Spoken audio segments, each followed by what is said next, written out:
many of us have known that there's been the suppression of the truth. There has been really evil authoritarian elements to what we've been living through in every direction. And we are beginning to see that come out. So I want to say to people, please pray for this nation every single day, and please do what you can. We talk about all kinds of things on this program, but each of us has a job to do. Folks, it is time that we interrupt our regular programming to bring you our weekly installment segment of Ask Metaxas. You guys write questions. Some of them are silly, some of them are serious, some of them are loopy.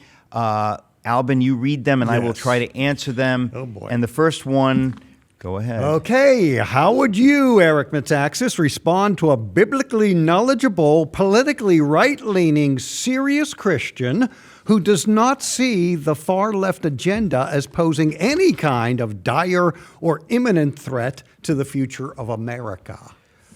Well, I think... okay, how do I respond to a biblically knowledgeable, politically right-leaning, serious Christian who doesn't see the far-left agenda as posing any kind of dire or imminent threat to the future of America? I think there are people that are either naive or simply ignorant. I mean, maybe willfully naive or even willfully ignorant, because there are people that it sounds like this person is describing some friend or relative who... they've bought into a narrative. Actually, usually this revolves around Trump derangement syndrome, where it's almost like they have decided that they're just going to tack in the direction of neutrality, and they're going to say everything's fine, the pendulum swings back and forth, and I don't see why everybody's getting so upset. And they kind of, that's not really an answer to the question. It's a good question, because I know people like this. Yeah. And I think, first of all, I would say that we're dealing with cultural Marxism making tremendous inroads. The fact that it has finally reached the corporate culture, that corporate culture has gone woke, that HR in great big corporations is woke and loony, totally loony. That's huge. The fact that it's reached our military. In other words, it's one thing to talk about the universities, but this stuff has trickled down over the decades. And the question is really, how does this person respond to her friend who claims to be biblically knowledgeable, politically right-leaning, and doesn't seem to see any threat?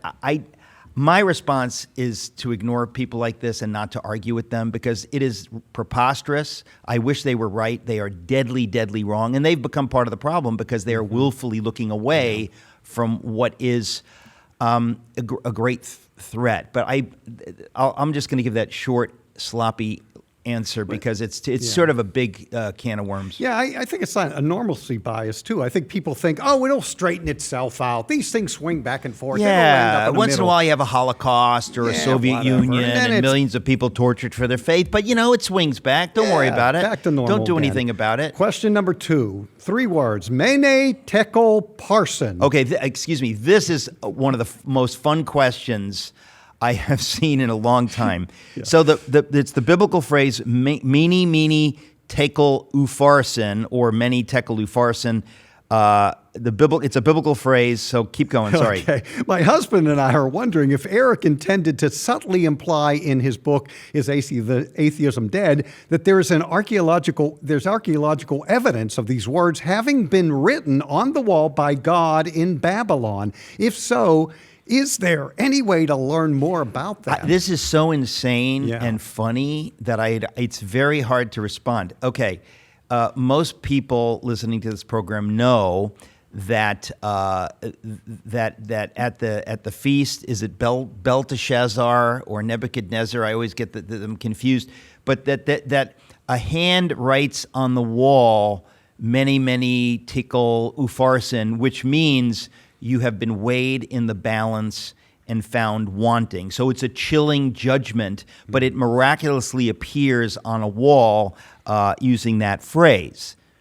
And so in my book, I crack a joke, and the book is Atheism Dead. People don't realize that all my books are loaded with subtle jokes, but they're subtle enough that people like this genuinely the joke and think maybe I'm being serious, that there's archaeological evidence that there's a wall in Babylon with the writing on the wall. I really only meant it as a joke, but when I read this, I thought there's nothing funnier than somebody not realizing it's a joke and thinking maybe I'm hinting. You know what? If I discovered anything about this that were true, I wouldn't hint about it. I'd be all over it. So, Yeah. But anyway, unfortunately, there's nothing more to learn about. It was a joke. Okay. Now this person wants your thoughts on this Brittney Griner, the WNBA star. She was recently exchanged for the Merchant of Death, right? 1-for-1 prisoner swap. So what do you think about that? Well, I think I have said this before, and this sounds kind of dramatic, but I believe it. I believe this administration, the Biden administration, is under a curse. Everything it does is disastrous. First of all, I think, So what do I think? What I think is it reveals more about this administration, about the values of this administration, and some things are too painful for me to comment on. It's just horrible. The whole thing is horrible. I'm glad Brittney Griner is out. I mean, this is a person that differs with me on probably every issue, but I don't care. This is a human being, an American citizen. I'm glad she's out. But the swap is a nightmare. The fact that we have a Marine that's been there longer than Brittney Griner was there. So it's all grievous. What do you think is the most important part of celebrating Christmas? How do we make sure the fun of the holidays doesn't take away from the message of Jesus?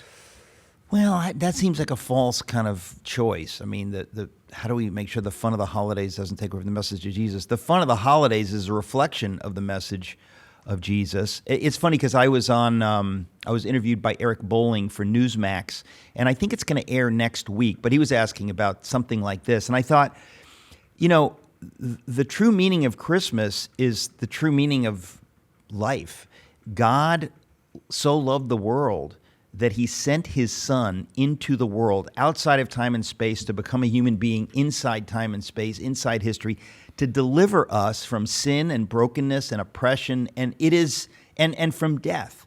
And so the message of Christmas really leads to every other good message in the world, whether you acknowledge it or not. So when you talk about joy and peace on earth and all this stuff, all of that can only really be a result of the God who sent his son into the world. So I don't know, maybe this person is worried about the commercialization of Christmas, and I am too. So I think everybody has to kind of work that out in their own way. So I don't really have a great easy answer for that one. Okay, I like this next one. What are you most excited about for next year? What do you think will change? Well, I have to say that we have been in a battle. We're in a battle. It's a war. It's an ideological war. It's a spiritual war. And we have to keep fighting by God's grace for the revelation of truth to come out. But I think that there are a number of reasons for us to be hopeful.